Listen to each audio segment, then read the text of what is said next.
Bangunan kantor perusahaan komputer di Kompleks Apartemen Grand Palace Kemayoran, Jakarta Pusat pagi tadi terbakar. Kepulan asap tampak dari dalam bangunan di lantai 4 gedung. Petugas damkar dibantu 12 unit mobil pemadam langsung berupaya memadamkan amukan si jago merah agar tidak semakin meluas. Selain pekatnya asap, lokasi titik api yang ada di ketinggian juga menyulitkan proses pemadaman. Sementara sejumlah penghuni gedung sibuk menyelamatkan dus berisi peralatan elektronik dari lokasi kebakaran. Kalau informasi yang kita dapat saat ini barang-barang elektronik, tapi jenisnya apa kita belum tahu. Untuk kendala sendiri petugas Pak dalam penanganan pendinginan Pak? Ya alhamdulillah sih sampai saat ini nggak ada kendala apa-apa, kaitan sumber air dan aman semuanya. Hanya memang karena ini kondisi bangunan menengah, tinggi menengah, jadi akses untuk masuk ke dalamnya saja kita berupaya untuk menerobos. Api dapat dipadamkan setengah jam kemudian.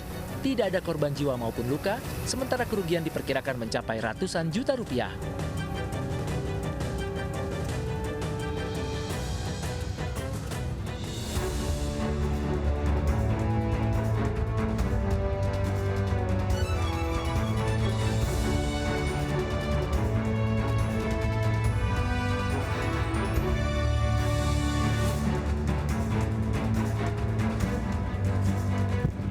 Halo, selamat sore. Saya Fazilah Khairunisa. Kita berjumpa di iNewsroom. Ruang memperbarui informasi Anda dengan diskusi yang komprehensif. Berikut berita pilihan iNewsroom hari. Gambut roboh yang di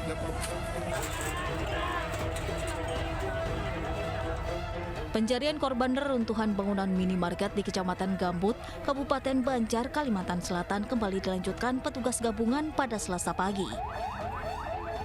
Pencarian hari ini membuahkan hasil, 2 korban berhasil ditemukan, 1 diantaranya meninggal dunia. Korban yang tertimbun beton bangunan berjenis kelamin laki-laki dan perempuan, atas nama Misnawati dan Akbar Riansyah. Saat ditemukan Misnawati dalam keadaan meninggal dunia. Sedangkan Akbar Riansyah kritis dan langsung dibawa ke Rumah Sakit Islam Sultan Agung Banjarbaru. Sementara kepolisian masih belum memastikan masih ada korban lain atau tidak. Pihak kepolisian terus berkoordinasi dengan Basarnas untuk tetap melakukan evakuasi dan pembersihan puing-puing bangunan. Petugas memastikan seluruh korban runtuhan sudah ditemukan, berjumlah 14 orang, diantaranya 4 orang tewas dan 10 orang luka serius.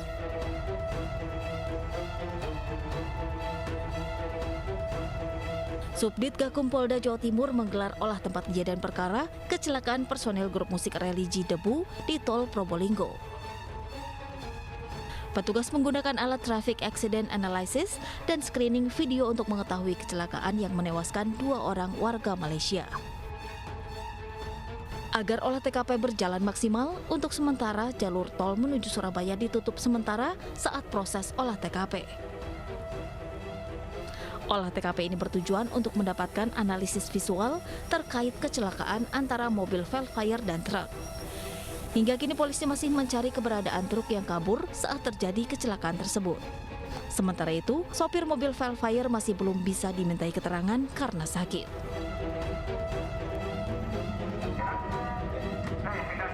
Diduga hendak menggelar balap liar di jalan kawasan Stadion Ponorogo, Jawa Timur, puluhan remaja yang sebagian besar pelajar SMP diamankan tim gabungan Satlantas dan Satsabara Polres Ponorogo. Razia digelar atas laporan dari warga yang resah akibat maraknya balap liar dan knalpot brong saat tengah malam hingga menjelang subuh. Dari razia ini 40 sepeda motor dan pengendaranya diamankan. Mereka yang terjaring diberi sanksi mendorong motor hingga Mapolres Ponorogo. Pemirsa, jelang berbuka puasa di Kota Medan, Sumatera Utara ini sudah ada rekan Leli Irawan yang akan mengajak kita untuk berburu menu takjil khas Medan untuk berbuka puasa. Leli, apa saja menu yang menjadi favorit warga saat berbuka puasa nanti di Medan? Ya, Jila, saat ini saya berada di Jalan Puri, Kecamatan Medan Area. Di sini banyak sajian untuk berbuka puasa. Dan saya tertarik ada menu lontong paku. Ini lontong paku bukan berarti paku beneran ya, tapi itu sayuran gulai pakis. Dan tadi saya sudah juga sempat pesan, biar nggak penasaran, saya ajak Anda dan juga Jila untuk melihat apa sih yang menjadi sajian khas dari lontong paku ini. Tadi saya juga sudah sempat pesan dan sudah dihidangkan juga untuk saya review nih untuk pemirsa yang ada di Jakarta sambil nunggu berbuka puasa, dan saya juga menunggu berbuka puasa. Jadi saya pesan dulu. Ini ada lontong paku, tapi bukan paku beneran, tapi gulai pakis. Nah, ini dia lontong pakis. Dan biasanya lontong pakis ini ada tambahan pengenalan lainnya. Ini ada sala bule istilahnya. Ini dari tepung beras. Ini juga ada pastel, ada risol, dan ada keripik. Juga ada pergedel. Nah, di lontong paku ini apa aja sih menu-menunya? Ini saya coba mungkin bisa dilihat ya. Di lontong paku ini gulainya ada 2 macam. Itu ada gulai paku atau gulai pakis. Nah, ini gulai pakisnya. Gulai pakis itu ada sayuran pakis ya. Ini agak tajam, tapi sebenarnya kalau sudah dimasak sudah jadi lunak. Dan juga ada gulai nangka, atau istilahnya cepeda, ada gulai nangka. Nah, ini dan ditambah mie dan ada telur sambal telur ya, dan ini ada pergedel. Jadi ini semua diramu, dan ini menjadi incaran warga Kota Medan, khususnya yang tidak hanya suku Minang tapi juga banyak warga Medan selalu berburu lontong paku anteh ini ya di Jalan Puri. Nah, ini selalu ramai dari jam 4 sore sampai jam sekarang ini masih terus diburu warga untuk berbuka puasa nantinya di Medan. Dan karena belum sisa ngicip, jadi bisa di-review aja Jila. Jadi Jila kalau umpamanya pingin coba-coba menu di sini, bisa nih datang ke Medan sambil menikmati berbuka puasa di Medan juga. Jadi selain lontong pakis juga ada mie ya, ada pecel, mie pecel. Mie pecel ini juga salah satu makanan khas di Kota Medan yang dibuat biasanya dinikmati orang Minang ya. Di sini ada mie kuning, ada potongan sayur wortel, kol, kacang panjang, dan ini disirami sama bumbu kacang. Nah, ini juga menjadi menu favorit bagi masyarakat di Kota Medan, khususnya di Jalan Puri ini dan di Kecamatan Medan area. Dan ini juga menjadi menu favorit saya di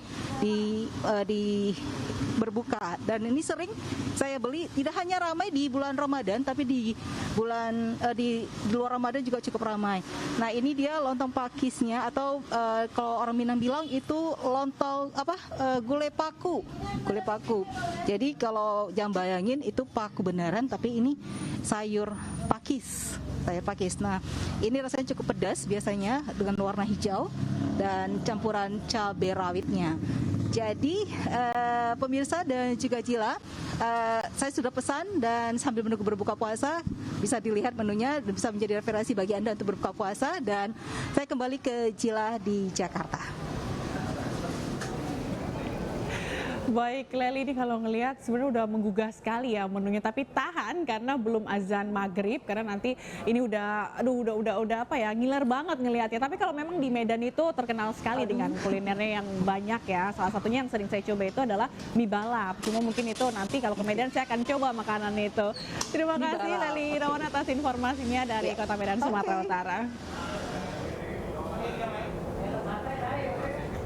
Ya pemirsa, jangan kemana-mana karena kami akan memperbarui informasi Anda setelah kultum Ramadan dan kumandang azan maghrib.